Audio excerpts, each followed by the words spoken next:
Ô, Vitor Nutum, eu quero te ouvir também em relação a essa publicação, o Brasil sendo citado como exemplo negativo a países ricos por causa da economia que adota aqui em solo brasileiro. Como é que você vê também essa situação e o que isso pode trazer, inclusive, né? Ou alguns sinais de preocupação para o governo federal?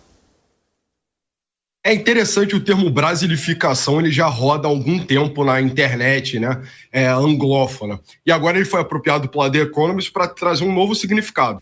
Ele significava, primeiramente, um modo de sociedade à brasileira, né? Muito informal, a moradia irregular, os serviços públicos, né? Básicos, as garantias fundamentais flexibilizadas conforme o nível, né? A camada social onde o cidadão está envolvido, mas agora ele passa a ter um significado muito mais concreto e, na minha opinião, de certa forma, até mais grave. O Brasil hoje é um país que não tem orçamento para ser executado pelo presidente da República. Isso é uma crítica muito válida do PT, mas hoje em dia o grau de poder, o nível de poder do Lula é relativamente baixo. Se não me engano, é 7% de orçamento discricionário hoje.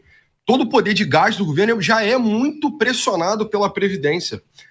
E mais ainda, a gente está acompanhando a dificuldade do Haddad de arrumar a arrecadação.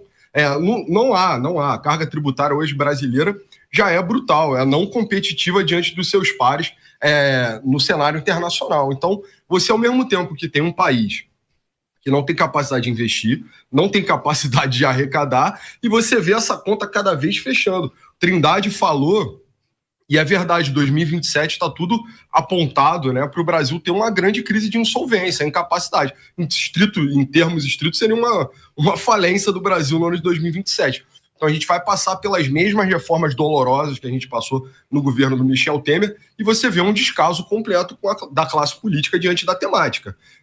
Para não condenar todos os parlamentares, eu vou excetuar a figura do Kim Kataguiri, que já vem falando disso há alguns meses. Mas a verdade é que a gente está para passar por um momento muito difícil no Brasil, em termos matemáticos mesmo.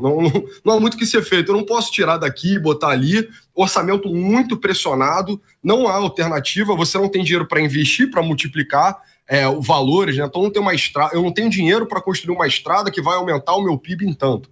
A gente está passando por essa armadilha, como se fosse um nó górdio, né? Olha, o Alexandre o Grande se deparou na asa menor com um nó que ninguém conseguia desatar, né? E o Brasil não tem um Alexandre o Grande hoje para poder partir um nó ao meio e resolver os problemas. Isso é particularmente grave no Brasil, porque é um alerta aos países europeus.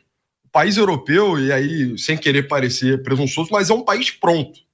Tem parque industrial, tem serviço público gratuito para todo mundo, tem boa qualidade de emprego, boa renda, jornada de trabalho equilibrada. O país está pronto, e está pronto há uns 50 anos já. A qualidade de vida na Europa nos anos 70, nos anos 80, já era excepcional, né? Superior a muitos brasileiros hoje em dia. E o Brasil ainda não passou por isso. E corre sério risco de jamais passar também. Gostou desse corte? Quer mais conteúdo como esse? Então você vai gostar muito do nosso site, onde nós compartilhamos conteúdos exclusivos, gratuitos, e os pagos também, caso você goste muito.